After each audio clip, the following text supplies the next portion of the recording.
Hello, I'm Sophie D'Souza and welcome to my channel, Sophie Stained Glass. I generally make videos about how I make architectural glass windows and the problems I encounter, the solutions I've found, any tips and tricks I've learned along the way. Today's video you're going to see me painting a design which is a commission for somebody in America, and it's quite an unusual commission. I do a lot of church windows, as you probably know, but I wouldn't normally do a Madonna and Child for a domestic situation. That would be quite unusual.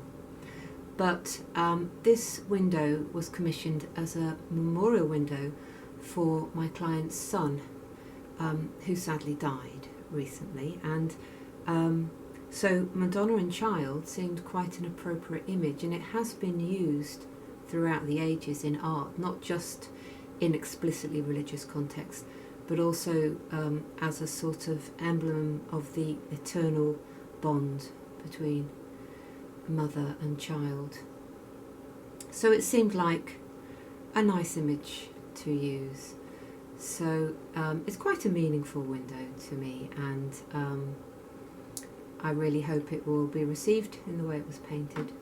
And you'll see a few different painting techniques being used: tracing, matting, and I also use oil as a carrier in one of my layers of paint. So I hope you find some of the techniques interesting. Check out my other painting videos if that's what you want to find out more about, and thank you for watching. So this is section number 3 of my real-time painting video, and you will see me doing the matting with water as a carrier on the robes and the faces, and then I fire it, and then I think the next video is going to be me using oil to do some more matting, which will give it a slightly finer finish because it's oil. So I've just wet this with my brush there, which is, this is the palette I used yesterday to do the trace painting. So I'm just waking it up.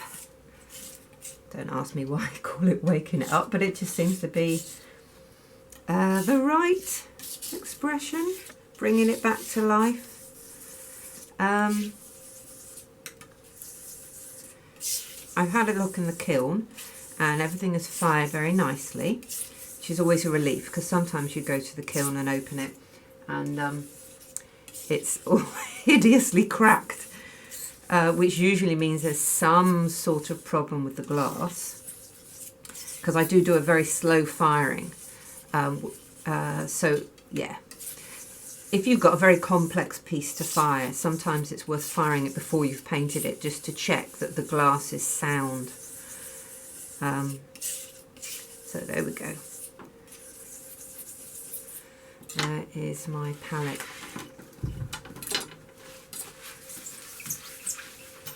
Oops. Right, let's get the glass. Let's start matting. My kiln's still at 80 degrees, which is completely fine to open. When I picked up the pieces, they feel quite warm, and if I bring them in here and pop them on my light box, actually the temperature in here is quite cold, the light box is quite cold, and at this stage I would hate anything to happen to the glass. I would hate to give it a bit of thermal shock and have it crack. So what I do is I lift the glass off the surface of the kiln and lay it around the sort of slightly raised edge of the kiln, so it's cooler than sitting in the kiln, but it's still a slightly warm place where it can come to room temperature without any shock happening. So I get quite impatient, but I'm going to have to wait.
I'm going to do the faces now, and you probably saw yesterday that I painted them in a sort of lighter colour, so I'm going to do the shading lighter as well.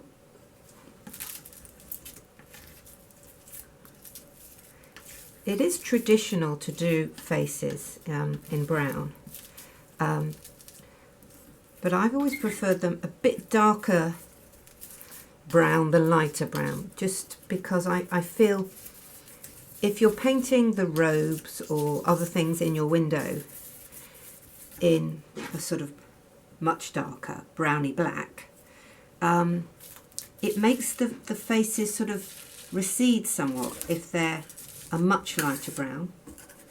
So I just do them a little bit lighter. That's my personal approach, and I suppose everybody's approach will vary, and that's what makes your windows unique.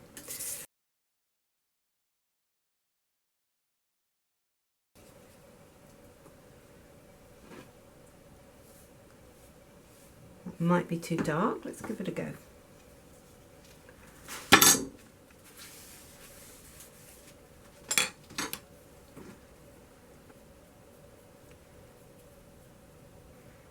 Yes, I feel that's too dark. So if it's too dark, add some water.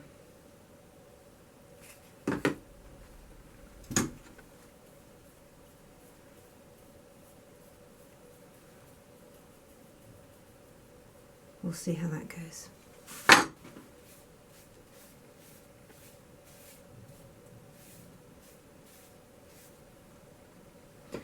I'm putting a bit more water on the face and a bit less on the hair, so that I can get a lighter face.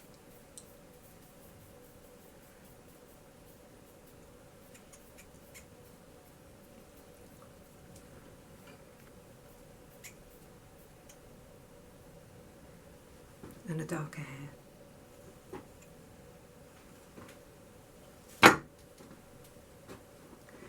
Now, I'll just let that dry.